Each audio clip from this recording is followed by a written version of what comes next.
Hey everybody, what's going on? Coach Grazione here. Early morning today in the office. It's like 4:30 in the morning right now, but we're recording this video for you guys because what I want to talk to you today about is your pre-prep or your pre-fat loss phase. A lot of you guys have been spending a lot of time accumulating stored energy since you've been reverse dieting, maybe you've been recovery dieting, you've been adding food progressively over time. And the reality is that I think that this oftentimes creates an inflated maintenance level to where whether you're a female or you're a male, you'll be eating in excess of calories and you're preserving your body weight. Keeping in mind that obviously your metabolism is very adaptive in nature, right? So as we diet down, it will adapt. As we diet up, it also adapts to prevent us from getting too fat. And the reality is that when you go ahead and make a small drop in calories from your new baseline after you've been reverse dieting for, however long you've been reverse dieting, the reality is that a lot of you are not going to see the result that you ideally want because you have created this superficial, inflated maintenance level. So how do you kind of go about clearing out a lot of that glucose so that your receptor sites for muscle, fat, and your liver can be more receptive of the glucose you're putting in? I think this is a great time to utilize something that I'll refer to as a resensitization phase. So what I'm essentially referring to is that when you have accumulated a large amount of stored energy by either way of fat or carbohydrate because you've been reverse dieting for a long period of time, the receptor sites are no longer as absorbing as they would be if you are in a, let's say, a fat loss phase or your carbohydrates were a bit lower.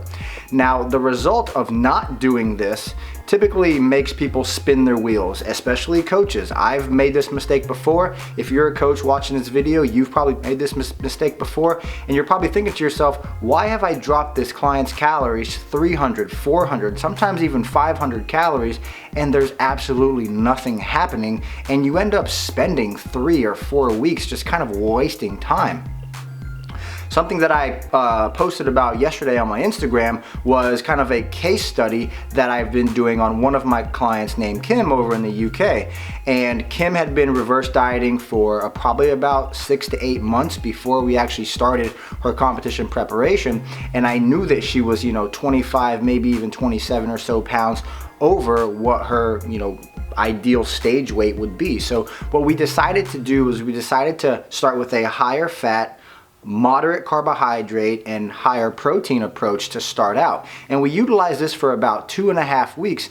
And the outcome of that was that we were able to get her fasted blood sugar down, which obviously improves insulin sensitivity, which actually made it easier for us to go ahead and reintroduce a carbohydrate cycle at a better time when her receptor sites for muscle, liver, and fat were actually more receptive of the glucose that we're putting into her system.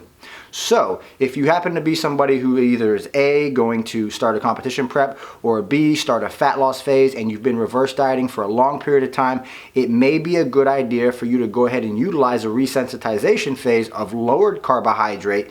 As an example, if you're used to eating maybe 250 to 300 grams of carbohydrate, maybe 50, 60 grams of fat or something, you may want to bump the fat up to maybe 70, 75 and lower the carbs down to maybe 100, 150, somewhere around there for the intro maybe 2 weeks. I think that's a great way to make yourself more insulin sensitive.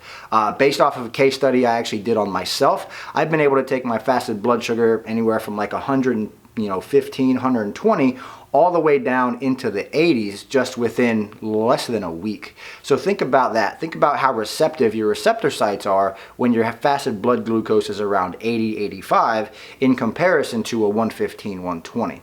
So thank you guys so much for checking out this video. If you have any questions about anything that I talked about in this video regarding insulin resistance, insulin sensitivity, resensitization phases, reverse dieting, any of that stuff, just go ahead and leave me a comment down below, or you can check us out on www.metabolicevolution.com. I appreciate you guys, and I'll see you in the next video. Peace.